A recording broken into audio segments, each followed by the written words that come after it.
One day in 2017, Amy Wolff learned of the suicide rates in her small town of Newberg, Oregon. The numbers just about knocked her out of her chair. She didn't know what to do, but she knew she had to do something. So she and her husband and their 2 children drove around their community and anonymously staked 20 encouraging yard signs with messages like, "Don't give up. You are worthy of love. Your mistakes do not define you." And little did she know that this small act of kindness would snowball into a global movement.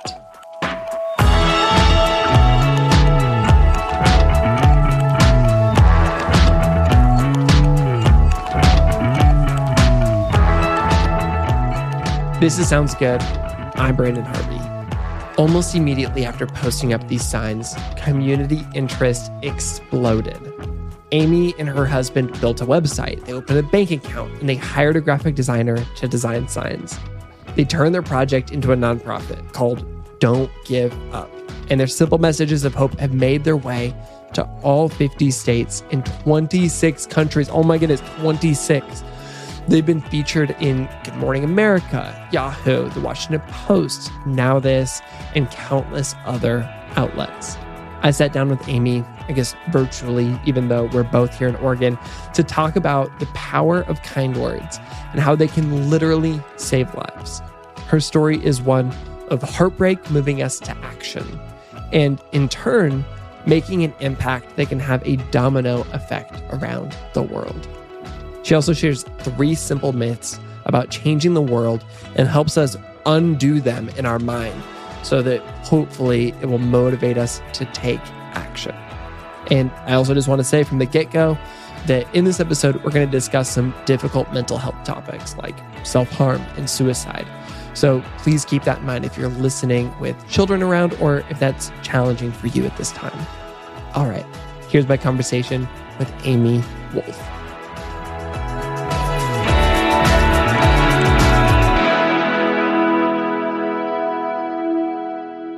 I'd love to just start from the beginning. And what was the message on the first signs you created? Ooh, that's good. We printed and staked 20 yard signs in our small town, and they had, all of them said, "Don't give up" on the back.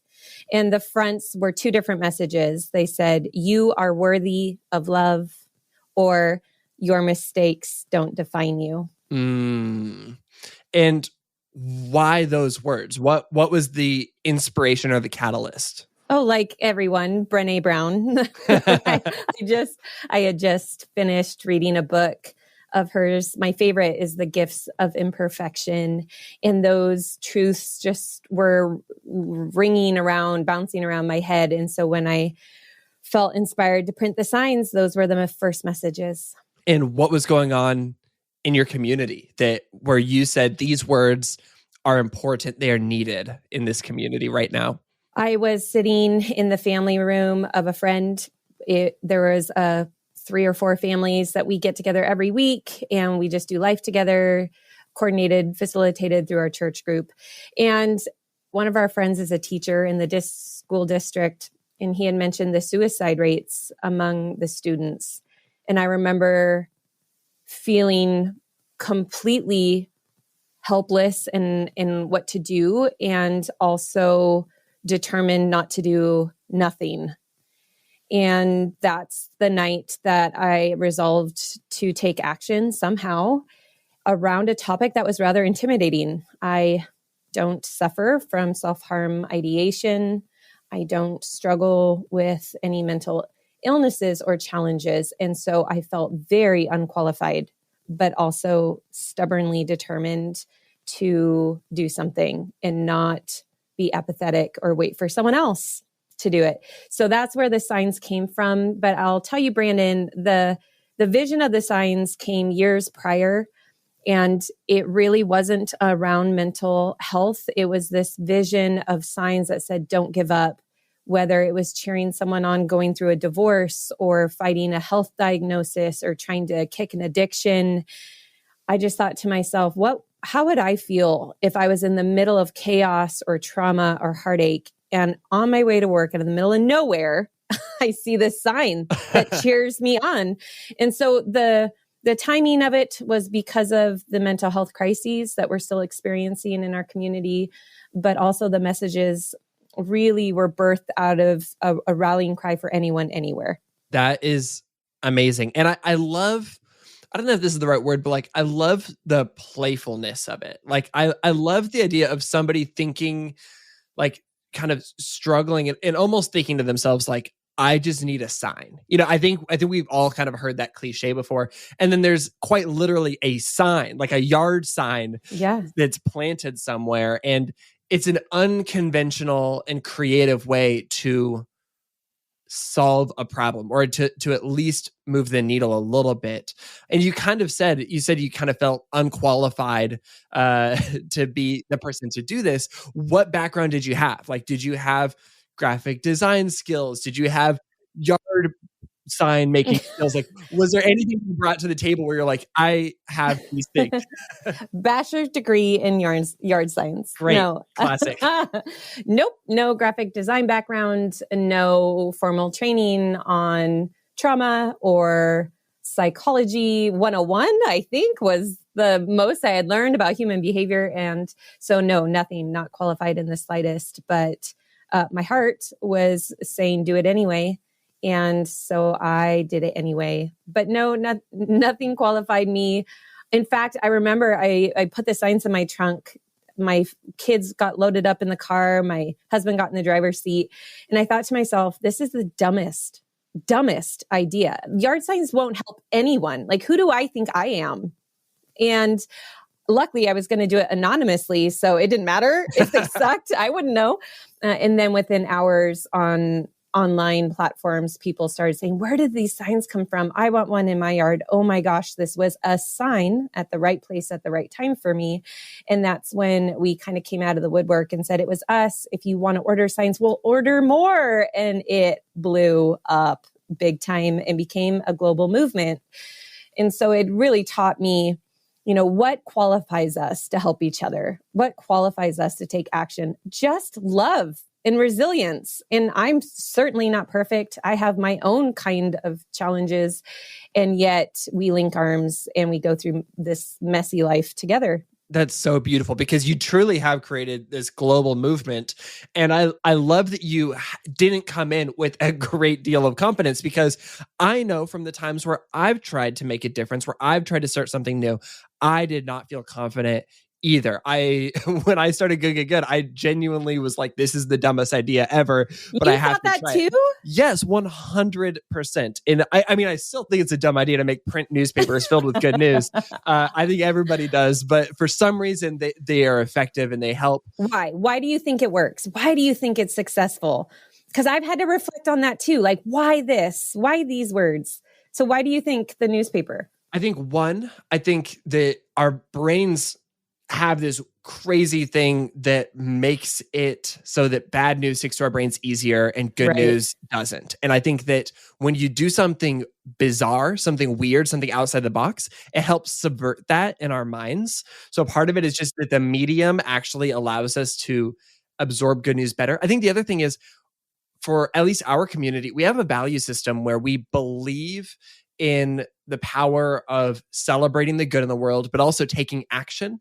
But those are things that are very internal. And it's so nice to have a physical manifestation of this thing you believe in. And I think that's true for you too. Yes, I think that's how I feel too. Yeah. I think that people believe in these words, but those words have to stay in your brain. And sometimes you get to say them to somebody at the right moment. But what if you have a way to show that that is what you believe in a public way that is selfless? You're putting those yard signs out in a way that's not like, nobody benefits from the yard sign being out there except for the people who need the message. And I think that's really powerful. We don't even make money off the product. Literally, we sell everything at cost. No one is profiting. It's all for the goodness of trying to cheer each other on in life. There's a flip side to what you said, and it is selfless. And then we get these messages. I remember one was from a local woman here near my town of Newberg, Oregon, who said, I just got diagnosed with cancer, and I ordered a sign and I stuck it in my own freaking front yard because I need to look out my window and remind myself, don't give up. Don't give up the fight. You fight this, and I need it for me. And I thought, what a beautiful, beautiful example of how we should not just be givers of hope, but takers, that we would be both is incredibly powerful. And so I hear stories like that often of I wear my wristband for me. And then when I hear someone's having a hard day, I take off my wristband and give it to them that says, you matter. But then I put one back on my wrist for me and I just replenish the stock because we need it too. That is so remarkable. And that's a good reminder too. Like, I think that sometimes we think that we have to be 100% altruistic. And I think there's something really valuable about, ultimately what that is that's proactive self-care. It's showing up for yourself ahead of the moments where you might be at your lowest. And I think that's really valuable. Yeah, I remember one woman, I think in the Midwest somewhere, was a nurse at a hospital, and she reached out to us and said, my patients are suffering, and so many of them come to us after harming themselves. I bought your signs and I got permission to stake these signs that say, you are enough, you got this, you matter, along our drive into our institution. Well, a couple months later or weeks later, their own son tried to harm himself and ended up being admitted to the same institution of her workplace. And she said, suddenly overnight, those signs changed, where they weren't for my patients and the people I serve.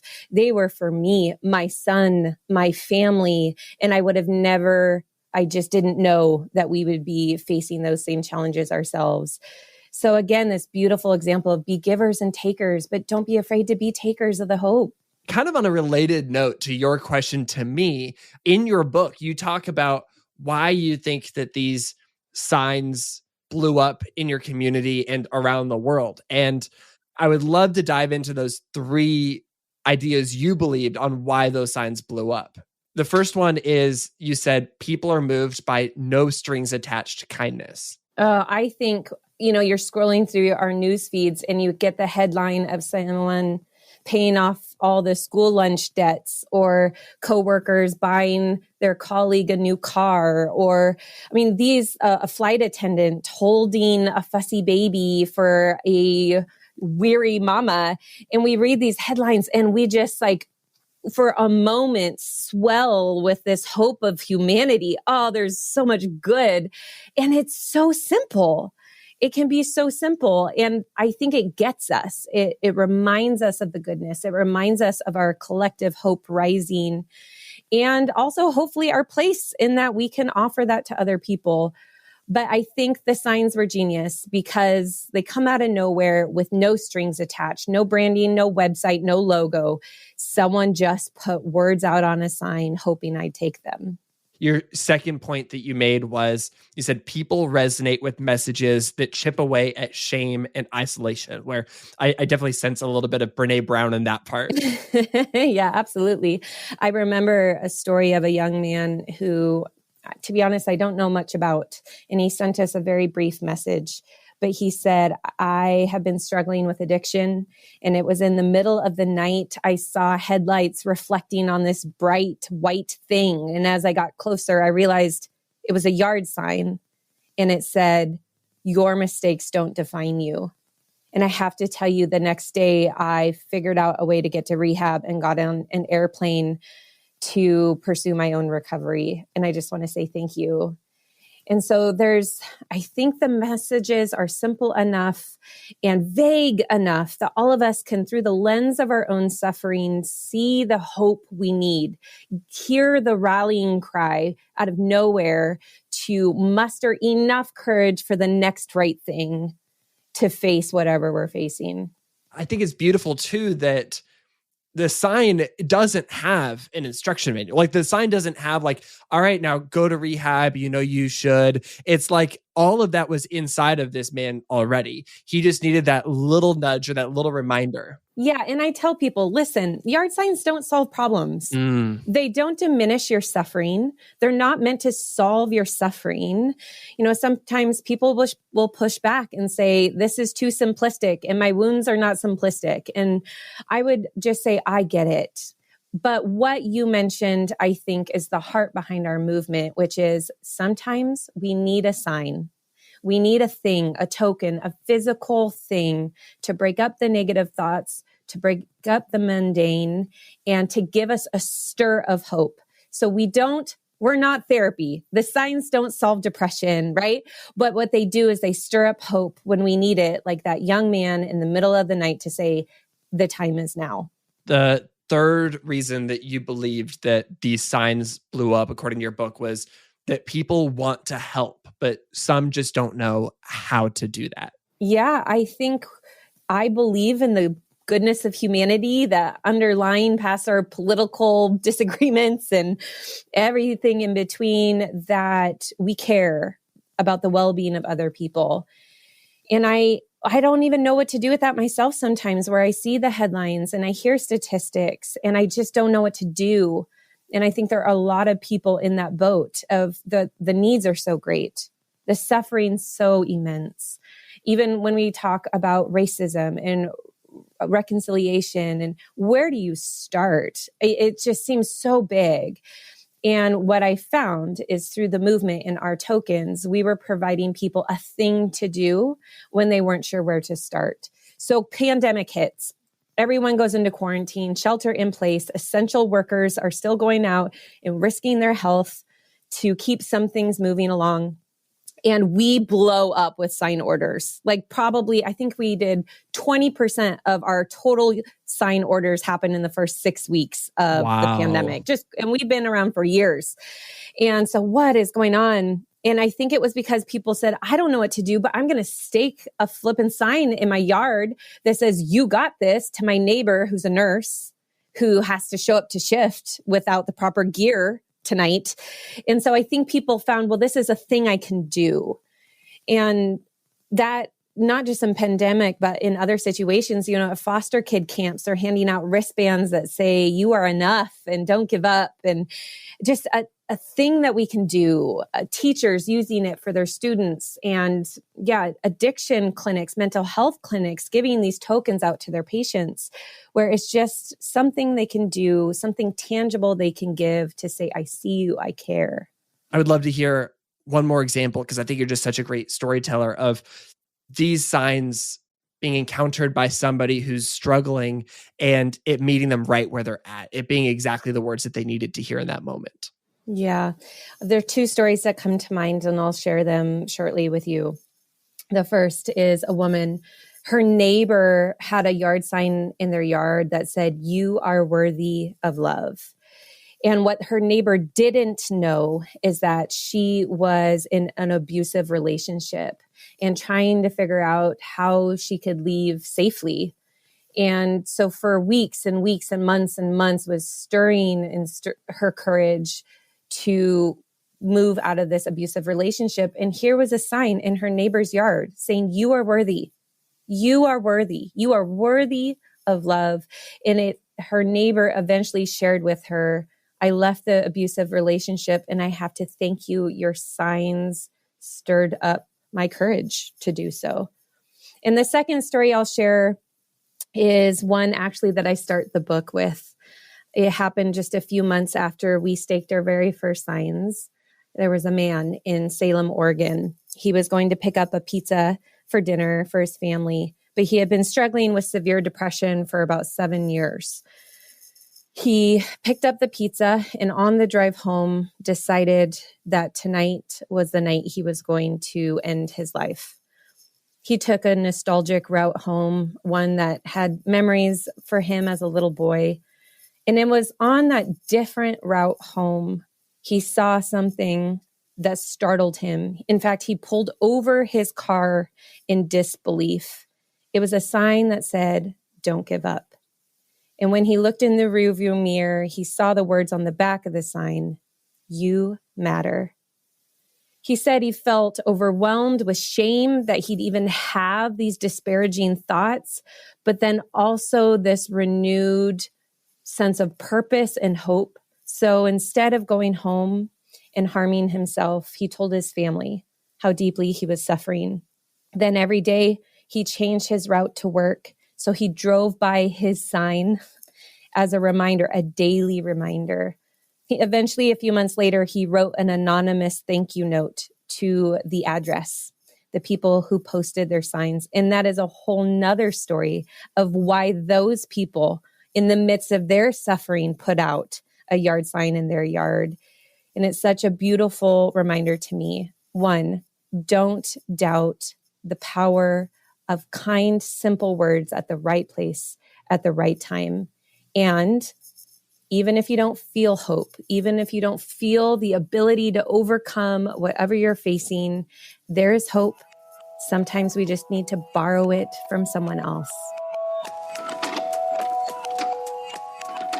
We are going to take a quick break, and when we come back, Amy is sharing the 3 myths that a lot of us believe about changing the world, but the truth will inspire all of us to get involved and make a difference.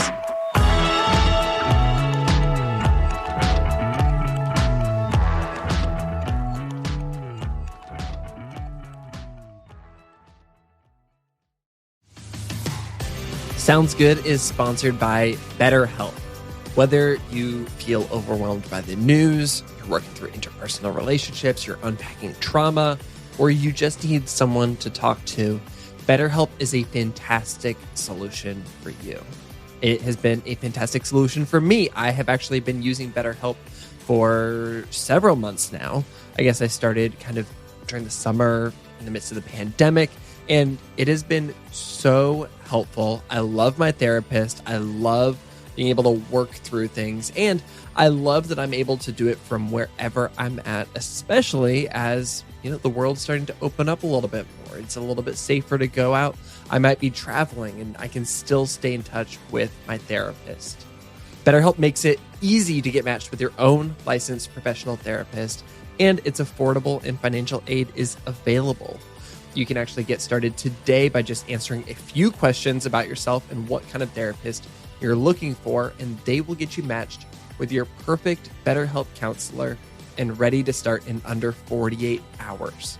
And BetterHelp is offering a special offer for Sounds Good listeners, 10% off your first month when you take your quiz to get started at betterhelp.com/good. That's better, HELP.com/good to save 10% and to help support the show. Sounds Good is sponsored by Libro FM. Libro FM is the company that lets you support a local bookstore every time you download an audiobook. Here's how it works. Libro FM members get 1 audiobook credit per month for $14.99, and you can use it on any audiobook you want, no matter how much the audiobook actually costs. When you download audiobooks through Libro FM, you get to help support a local bookstore of your choosing. You keep money within your local economy, you create local jobs, and you make a difference in your community. A quick update on what I am listening to right now via Libro FM. I have fallen in love with the writing of Ted Chiang. He is now my new favorite writer. He writes science fiction short stories that are thoughtful, make you think about humans, the planet, the way that we coexist. He is so brilliant, but his stories are so digestible. And I just powered through one of his books this week. I highly recommend it.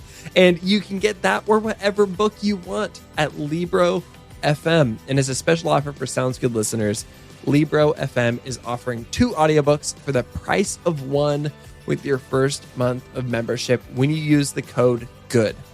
All you have to do is visit the website libro.fm, that's libro.fm, and use the promo code GOOD to get started with 2 audiobooks and to help support this show.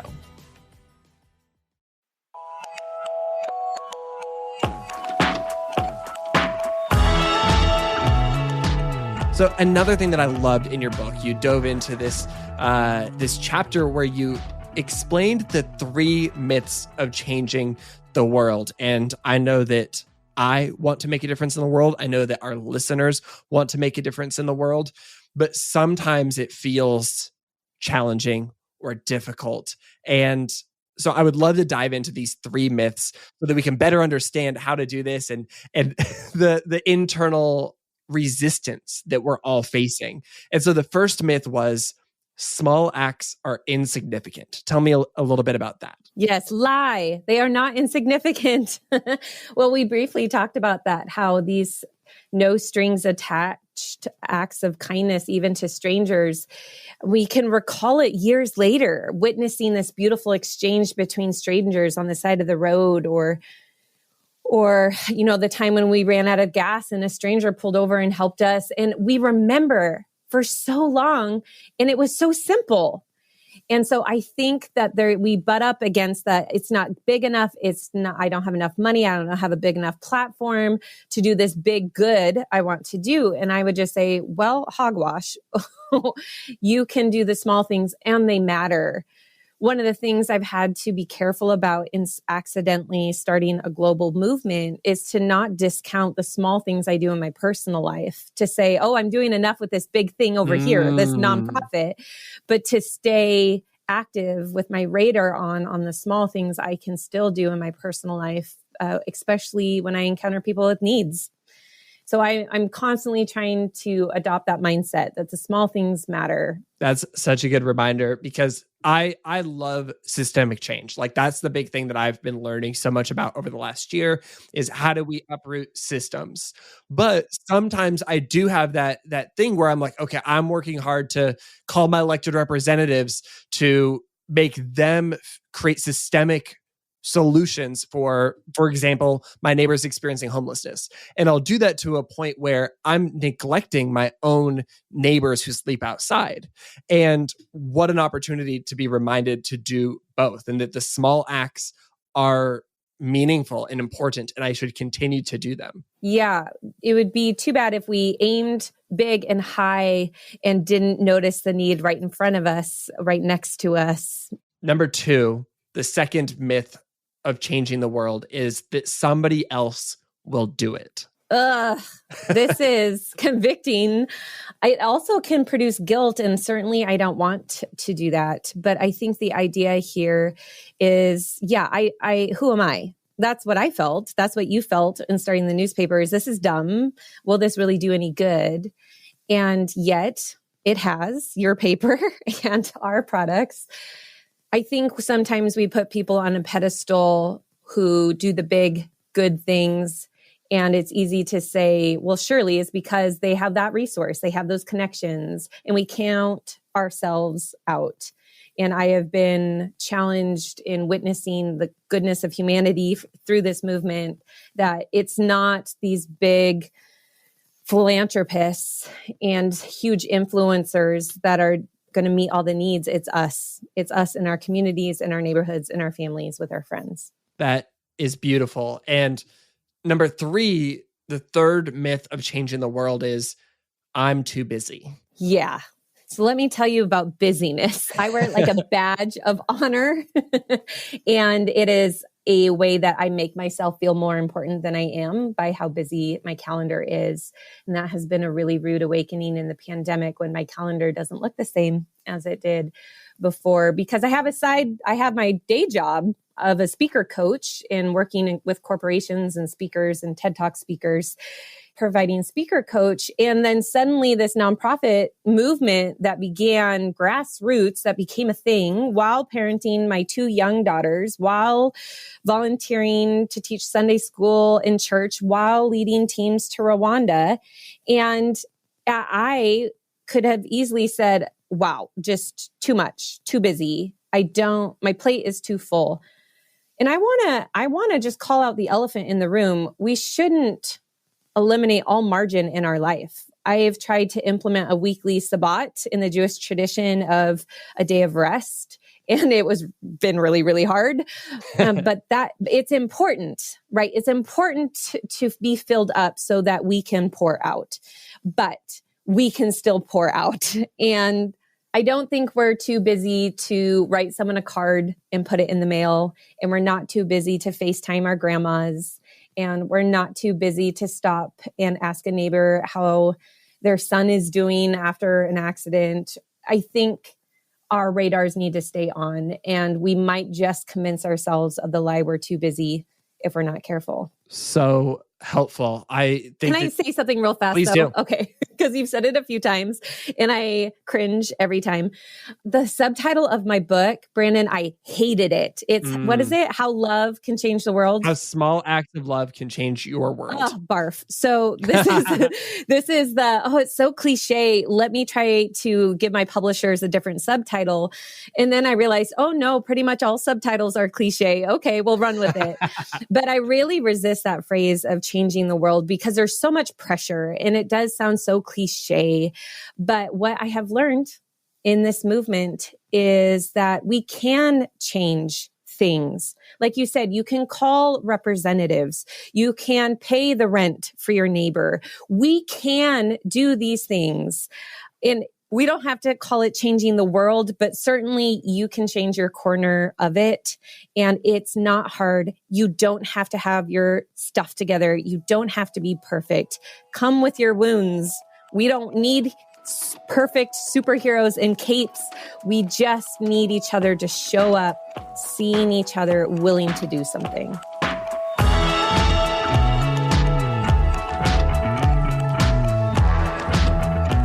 That's Amy Wolff, the founder of Don't Give Up.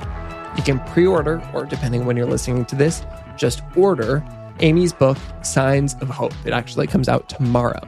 You can get it wherever you buy books. And you can also get a sign and other Don't Give Up products at don'tgiveupsigns.com. If you get a sign, if you put it up in your yard, tag us in a photo. We want to see it. It's so cool to imagine a bunch of Sounds Good listeners making a difference in their communities. And you can also follow Amy and her organization on Instagram at Amy N. Wolff. That's Wolff with 2 F's. And at Don't Give Up Signs. This podcast was created by Good. At Good, we help you feel more hopeful and do more good. You can find more good news and ways to make a difference in our weekly email newsletter, our beautiful print good newspaper, or online at goodgoodgood.co. This episode was created by Kaylee Thompson, Megan Burns, and me, Brandon Harvey. It was edited and sound designed by the team at Sound On Studios. You can find out more about their work at soundonsoundoff.com. If you want to support the show, there are 2 things you can do. The first is you can subscribe. Make sure that you're subscribed so that you can get all of our episodes. We love having people stick around for the long haul. Number 2, share this episode. If you connected with this, if you think that the people who follow you online will connect with it, please share it on Instagram in whatever way feels most natural to you. And I also just want to say in advance, thank you so much for sharing good news and for inspiring people to take good action. And with that, that is a wrap for this week's episode. Go out and remind others that their stories matter. And we'll be back next week with more good news and good action. Sound good?